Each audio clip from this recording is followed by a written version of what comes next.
Now, you're teaching installation here of all different, or certifying in all different product areas.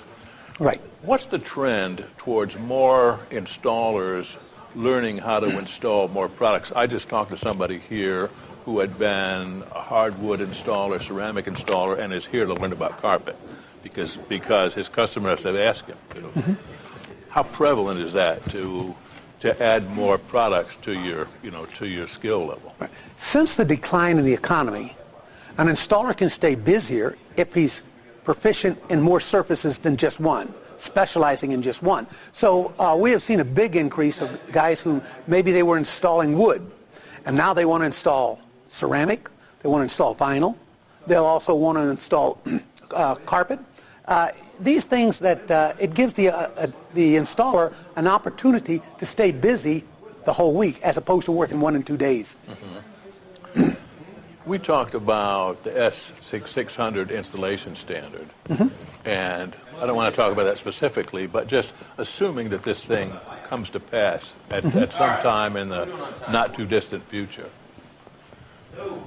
how will that change the educational aspect? And assuming, again, this would mean that a mill would say, we're not going to honor our warranties unless our carpet is installed by a certified installer.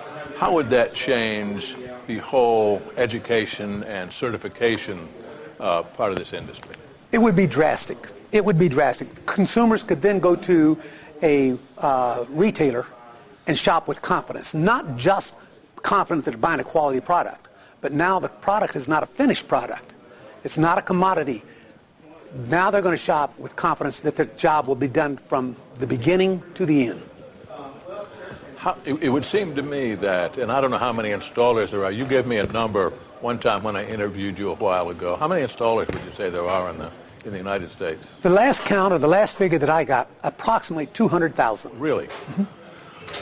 So of those, how many would you imagine have a skill level anywhere approaching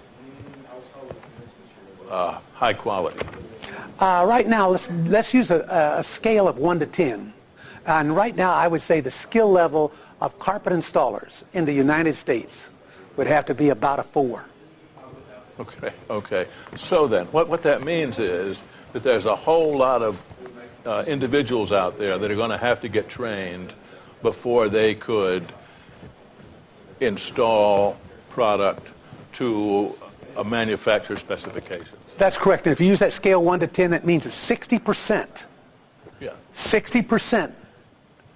You have a 60% chance of your job not going in correctly. So that's what, 120,000 potential players, and probably more. Everybody would have to be certified. Right. Everybody should be certified. So now you've got CFI, you've got Install, you've got a lot of folks out there training, but they've not even began to touch anywhere around those numbers. That's so correct. Then that would have to be increased in a major way to be able to adequately even begin to tackle those numbers. Dave, that's not going to happen overnight.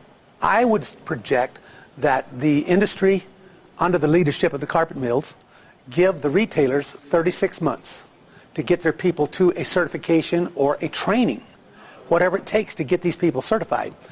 And we would use the word recommend, that you do this within 36 months.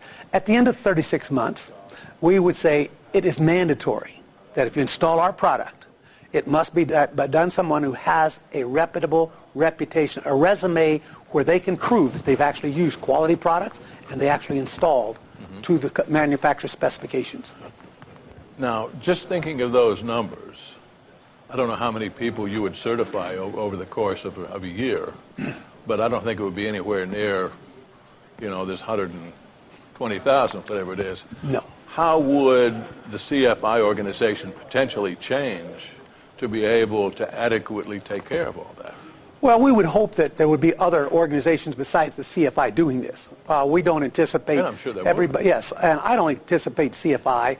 There may be an ABC and an XYZ, but I think these people would have to present their credentials or their curriculum on training to the CRI, the World Floor Covering Association, whatever entity that's going to control the certification process. And then upon their approval, they would have the right to do certification also. Okay.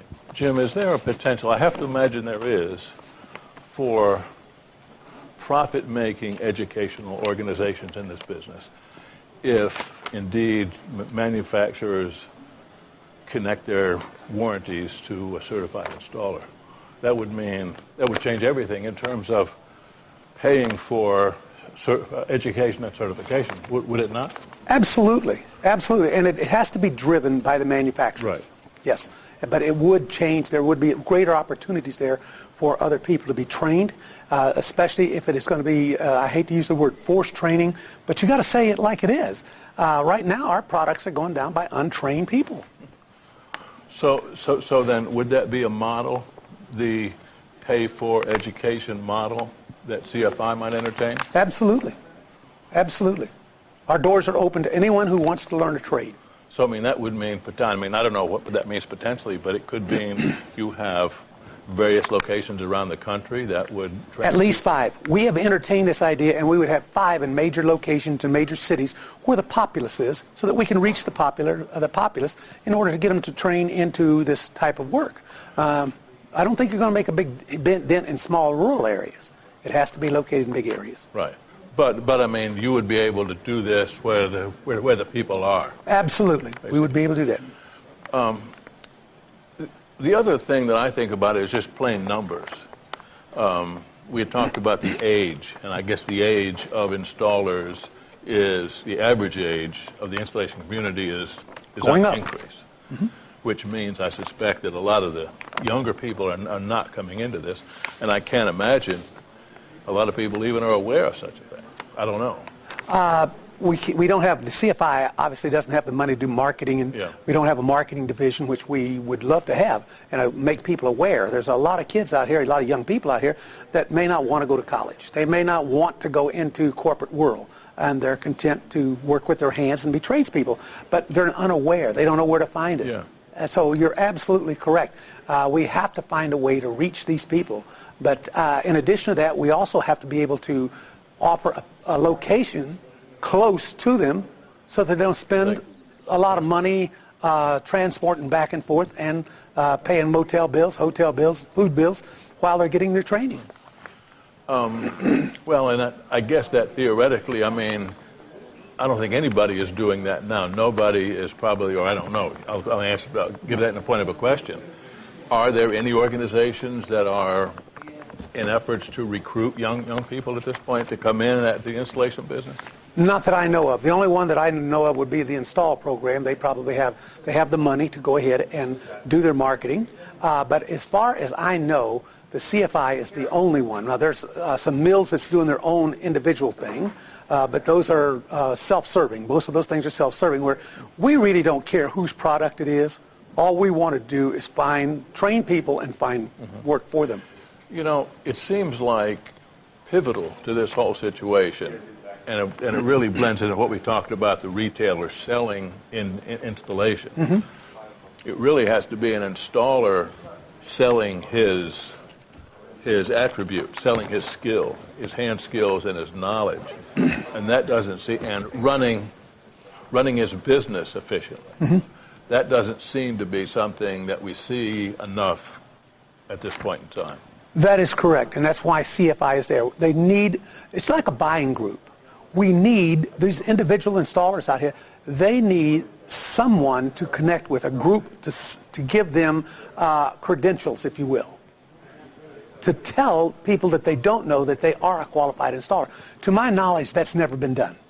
To my knowledge, that has never been done. Is that something that the CFI could tackle? That is something that we're working towards right now, because we say if you should move from one area to another, let us introduce you to that area by saying that you're CFI certified. Call this 800 number. We can give them a verification for you, whether you're a legitimate installer or not. Well, I'm just thinking about the installer themselves. Mm-hmm. Realizing that he, in essence, runs a business. Right. And by selling his skill and by really working for retailers who are plugged in to selling quality installation, he can make a lot better living. Oh, absolutely. There's some good money to be made here. I'm not saying the work is easy. but it is very rewarding. There's a lot of satisfaction.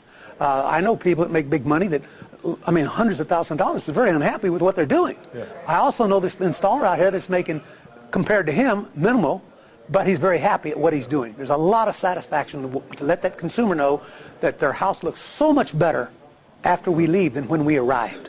And there's just a lot of satisfaction. And there are a lot of installers making really good money. There is. There is a lot of installers making very good money. But those installers have some type of education.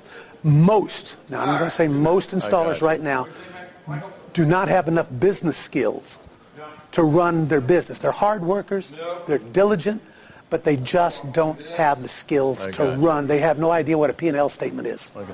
I can see things are cranking up here. I'll ask you one more question. Okay. I know you got to get back to your... What do you worry about the most?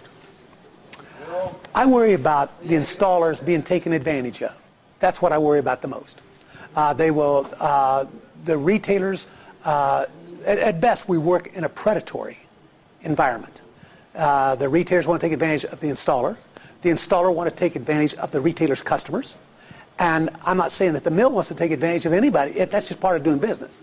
But we need, all three components have to work together.